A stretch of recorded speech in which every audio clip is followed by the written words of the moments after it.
I made all this soap with just 500 ml of oil. Like with just 500 ml of oil, you can get all this bar soap and it's super easy to make. And this is a high foaming and cleansing laundry bar soap. So if you're into laundry bar soap business, you can try this to make more profit. Now if you're interested, all you have to do is to watch this video to the end. Now let's get down to business. Welcome to the Naturally Gifty Vibe, trainer of thousands of smart entrepreneurs across the globe. From learning to create quality cleaning products, to building your brand, growing your business, and living your best DIY lifestyle.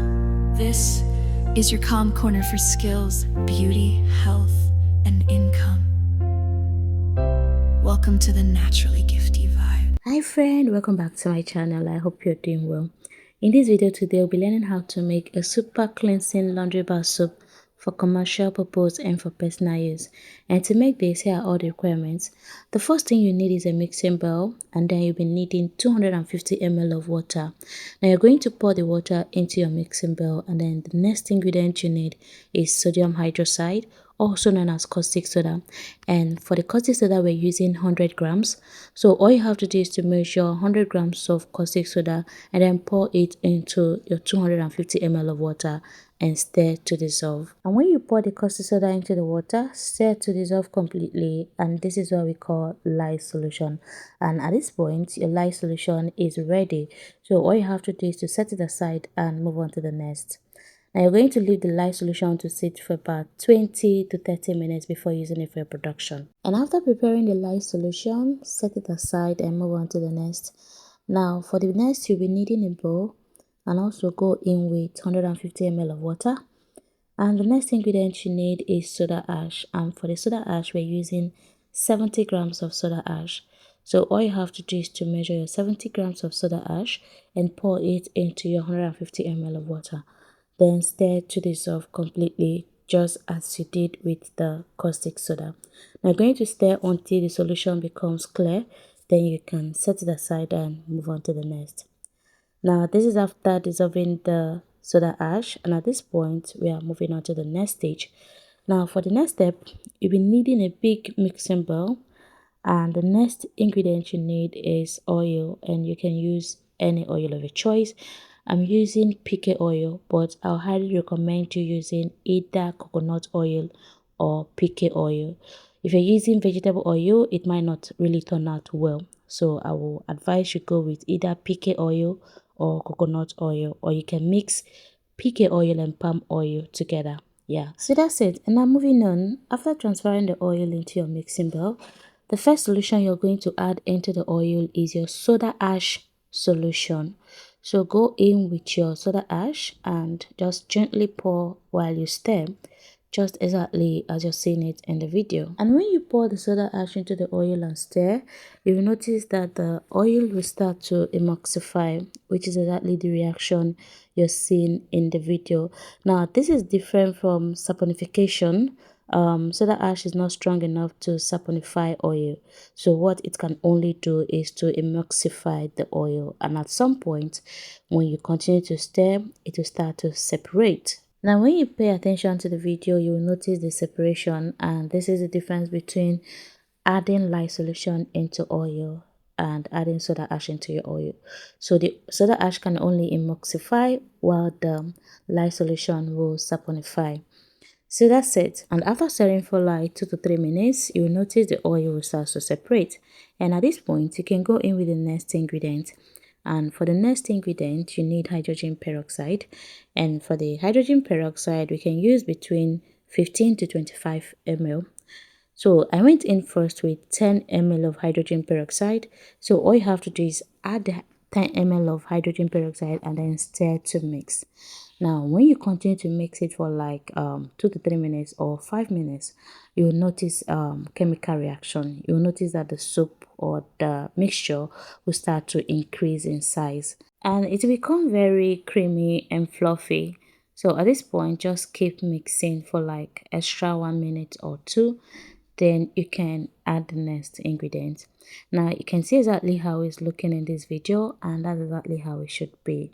And that is to say that you are getting it right. So if you get to this point, just know that you're on the right track.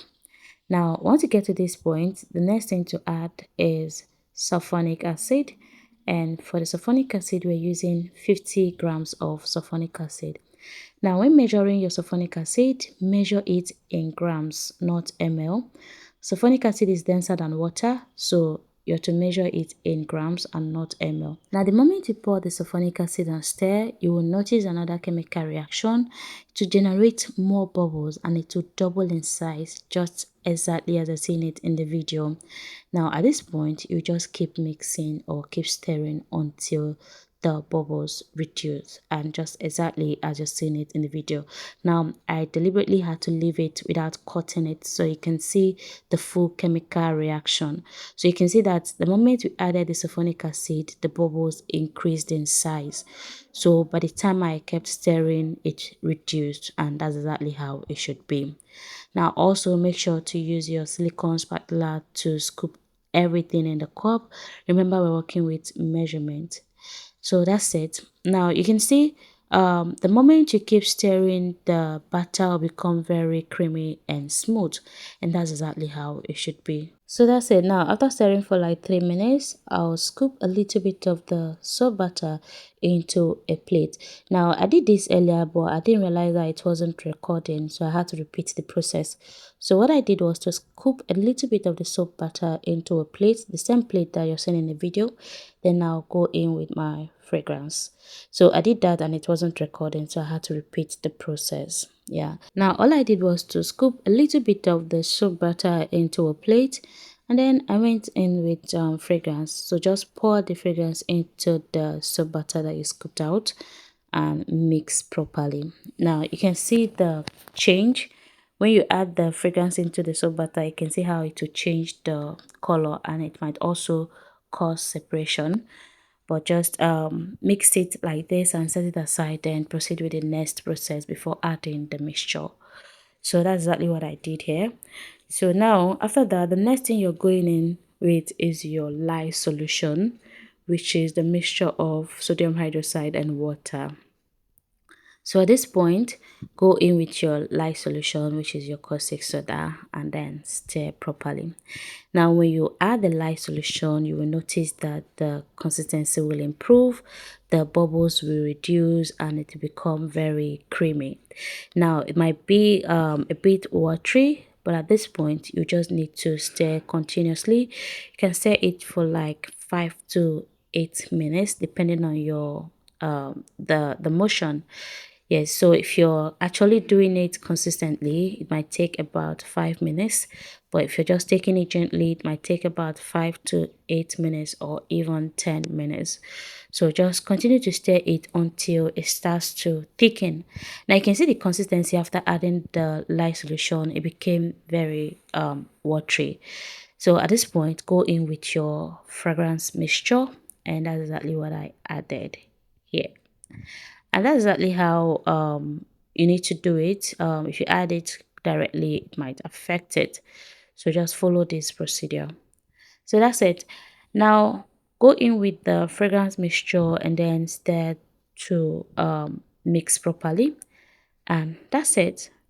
So this is me just trying to mix it, and when you look at the bowl, you can notice separation. So I had to keep it so that you can notice this separation. So when you're still seeing this separation, that means you can't pour this in your soap mold at this point. So you need to stir to mix it evenly, and then we can add the last part of our hydrogen peroxide. Now remember earlier on I said you can use between 15 to 25 ml of hydrogen peroxide. So you can see that after mixing this for some time, even after pouring in the lye solution, it was still separating. So that is why we need to divide the hydrogen peroxide into two, then add the first one at that first stage, then add the remaining hydrogen peroxide at the last stage. And that's the final thing you're going to add. So add the hydrogen peroxide and it will help to bind the soap butter to avoid separation. So when you add the hydrogen peroxide and stir, you can then transfer this into your soap mold. Now pay attention to the difference. After adding the hydrogen peroxide and mixing this for like a minute or two, you notice that the consistency or the texture of the soap butter will improve. And that's exactly what I'm trying to show you in the video. So you can see that it actually became very smooth and it mixed very evenly. So at this point, our soap butter is ready and it's time to transfer it into a soap mode. Now here is a clear view of the soap butter. So you can see that the consistency is perfect, it is smooth, and at this point the texture is perfect. So we can then transfer it into a soap mode. So you can transfer it into a soap mode of a choice. If you don't have a soap mode, you can use maybe a carton, anything to your reach. You can just use it. So if you have a soap mode, just transfer it into a soap mode and allow it to solidify. Now, if you've been making bar soap, you will notice that we used more water than usual.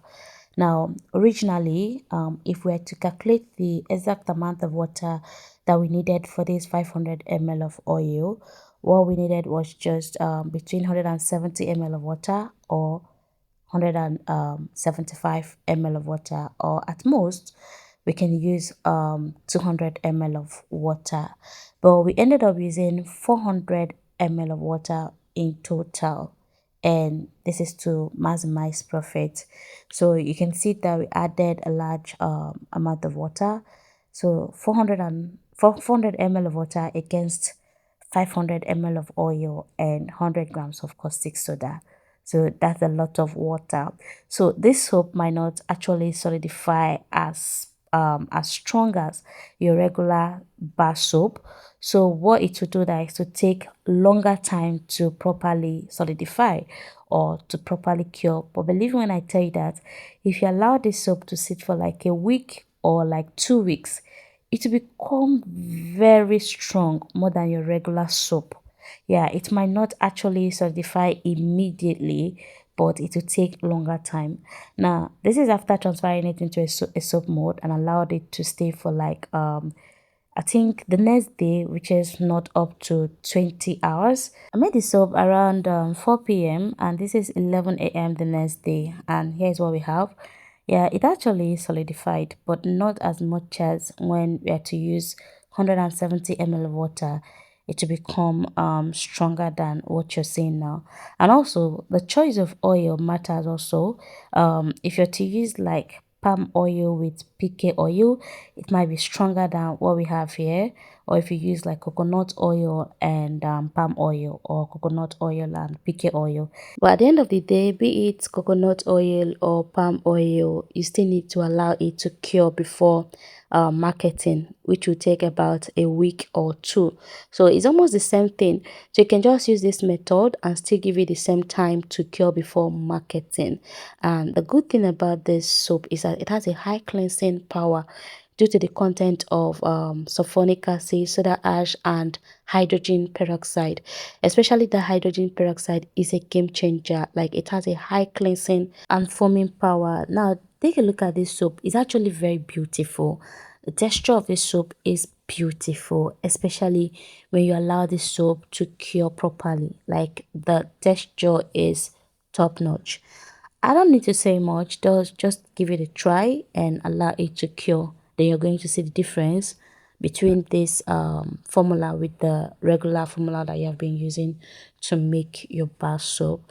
And another advantage here is the profit. Like the profit, just look at the amount of soap we're able to make using just 500 ml of oil. Just take a look at this. And to make this soap cost me no more than 2,700 naira, less than 3,000 naira. And if we're to do the calculation, this big size here, you can sell it not less than 500 naira, which means you already have 3,000 naira because we have 6 pieces of it or 7 pieces of it, yes. Then the small one, you can sell it not less than 400 or 300 naira. And for the small size, I have about 8 pieces of it, which if you're to sell it for 300 naira, you're making 2,800 naira profit. And if you're selling it for 400, you're making 3,200 naira profit. And now including the remaining 1 pieces from the big size, which is 500 naira, that's to say that you're making no less than 3,000 to 3,500 naira profit out of just 500 ml of oil. That's a lot of profit, honestly. So that's it, friend. Here's the end of the video. I hope you enjoyed it. Thank you so much for watching. And if you're just joining me for the first time, my name is Gifty and I'm super excited to have you here. Please don't forget to subscribe to my channel and also turn on your notification bell so that you'll be the first to watch my next video. And at the end of this video, please do not forget to give my video a thumbs up and leave your comments down below. And it will motivate me to make more educational videos for you. And don't also forget to share to your friends. And now to my beautiful, wonderful, and amazing gift team. Thank you for always being here. God bless you. So friend, I'll see you on my next video. But before then, stay blessed and keep loving one another. Bye.